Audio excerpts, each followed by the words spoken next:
पूज्य भाई जी श्री हनुमान प्रसाद पोद्दार जी के पास एक भगवान के भजन की महिमा का पत्र आया।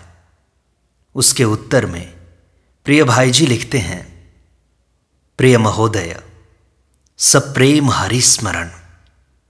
आपका पत्र मिला। आप लिखते हैं कि मैं सोते बैठते, चलते फिरते, खाते पीते सदा श्री भगवान का स्मरण करता हूं, उनकी प्रार्थना करता रहता हूं।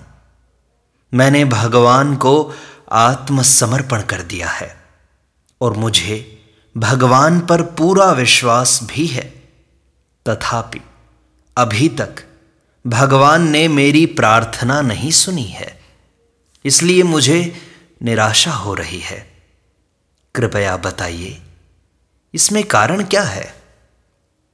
वास्तविक कारण तो देखो भगवान ही जानते हैं, पर महात्माओं का ऐसा अनुभव है और शास्त्र भी कहते हैं कि भगवान में पूर्ण विश्वास करके जो पुरुष सदा भगवान का स्मरण करता हुआ प्रार्थना करता है, उसकी प्रार्थना भगवान अवश्य सुनते हैं।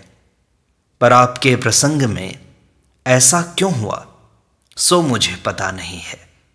इतना अवश्य कहा जा सकता है कि भगवान ने कहीं भूल की हो, ऐसी बात तो नहीं है। कहीं न कहीं आपकी ही भूल है, और वह भूल यूं तो प्रत्यक्ष ही है। आप यदि सदा उनका स्मरण ही करते रहते तो फिर दूसरे चिंतन के लिए अवकाश ही क्यों मिलता? यदि भगवान के लिए ही प्रार्थना करते हैं तो भगवान का नित्य चिंतन होने से बढ़कर और लाभ ही कौन सा है? और वह आपके कथनानुसार आपको मिल ही रहा है। यदि आप स्मरण के अतिरिक्त भगवत साक्षात्कार आदि के लिए प्रार्थना करते हैं तो फिर उसमें निराशा कैसी? जहां पूर्ण विश्वास है वहां तो निराशा को स्थान ही नहीं है। और जो आत्मसमर्पण कर चुकता है वह तो अपनी स्वतंत्र इच्छा से किसी वस्तु या स्थिति की प्रार्थना ही कैसे कर सकता है? इन सब बातों पर विचार करने से ऐसा प्रतीत होता है कि आपके निरंतर स्मरण, नित्य प्रार्थना, आत्मसमर्पण और पूर्ण विश्वास में ही कहीं त्रुटि है। भगवान से आपकी प्रार्थना यदि किसी सांसारिक विषय के लिए होती रही है, तब तो विश्वास, आत्मसमर्पण और नित्य स्मरण में बहुत बड़ी त्रुटि है। कहा भी तो है, जहां राम तहां काम नहीं, जहां काम नहीं राम। तुलसी कबहू की रह सके, रवि रजनी एक ठाम। जहां विषयासक्ति तथा भोग कामना रूपी अंधकार है, वहां भगवत विश्वास और भगवान के प्रति आत्मसमर्पण रूप सूर्य का प्रकाश कहाँ है? और जहां भगवान का सूर्य उगा ही है, वहां भोग आसक्ति रूप अंधकार कहाँ है? सूर्य और रात्रि दोनों एक जगह एक साथ प्रकट नहीं रह सकते।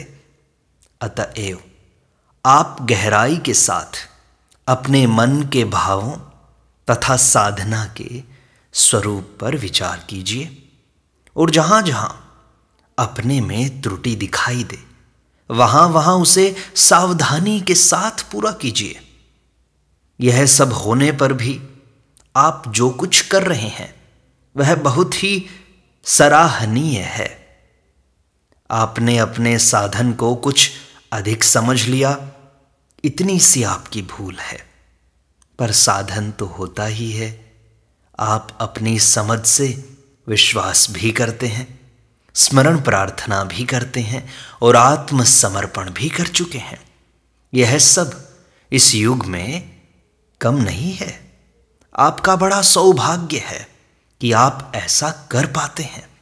भगवान की बड़ी कृपा समझिए, जो आपकी ऐसी बुद्धि हो गई है। आप किसी प्रकार से निराश न होइए। आप यदि भगवान को सकाम भाव से भजते हैं तो भी परिणाम से आपका ही कल्याण होगा। निष्काम भाव सर्वोत्तम है, प्रेम तो उससे भी ऊंचा है, परंतु सकाम भाव से किया हुआ भजन भी अंत में भगवत प्राप्ति करा देता है। भगवान का सकाम भजन किसी फल को देकर नष्ट नहीं हो जाता, वह जीव को भगवान तक पहुंचाकर ही छोड़ता है। किसी प्रकार भी कोई भगवान को भजे, उनके साथ किसी भी इंद्रिय का, मन का, बुद्धि का किसी हेतु से भी एक बार संबंध हो जाना चाहिए। वह भगवत संबंध, वह ब्रह्म स्पर्श भगवान की प्राप्ति करा ही देगा। काम, क्रोध और वैर से संपर्क करने वाले भी जब भगवान को पा जाते हैं, तब विश्वास के साथ सकाम भाव से भजन करने वाले अंत में भगवान को पा जाएं, इसमें आश्चर्य क्या है। श्री भगवान ने आर्त, जिज्ञासु, अर्थार्थी और ज्ञानी 4 प्रकार के भक्तों का वर्णन करते और उनकी महत्ता बतलाते हुए अंत में कहा है, मद्भक्ता यान्ति मामपि। मेरे भक्त मुझको ही तो प्राप्त होते हैं। हाँ, कामना की पूर्ति होना न होना भगवान के मंगलमय संकल्प पर टिका हुआ है। वे जिस बात में हमारा कल्याण समझते हैं वही तो करते हैं। कहीं कामना की विलक्षण पूर्ति कर देते हैं तो कहीं कामना को सफल होने ही नहीं देते। हाँ, भजन करने वाले की लौकिक कामना अंत में अवश्य मिट जाती है, चाहे पूर्ण होकर और चाहे नष्ट होकर।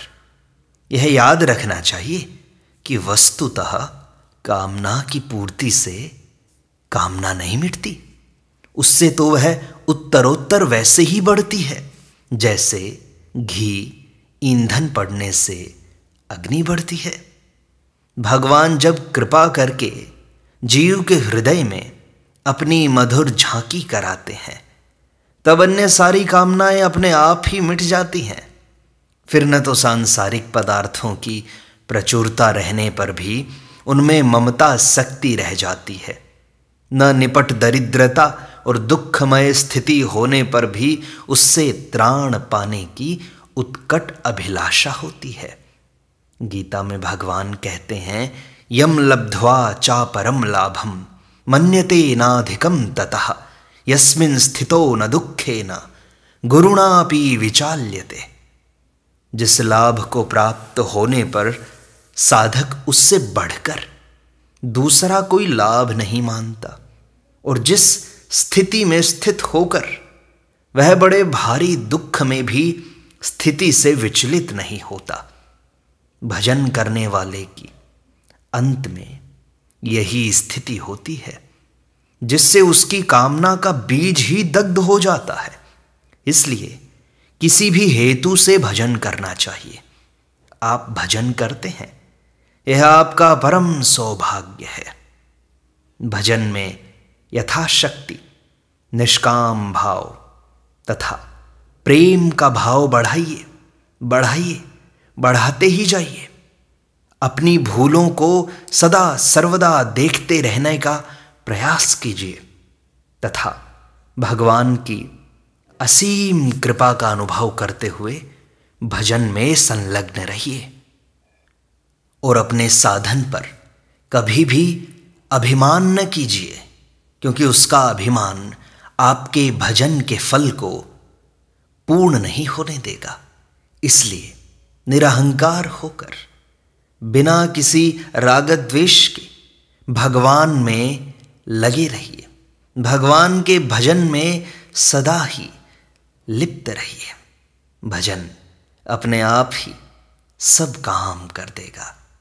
शेष भगवत कृपा। इस प्रकार सत्संग का यह भाग संपूर्णता को प्राप्त होता है। शेष अगले अंक में।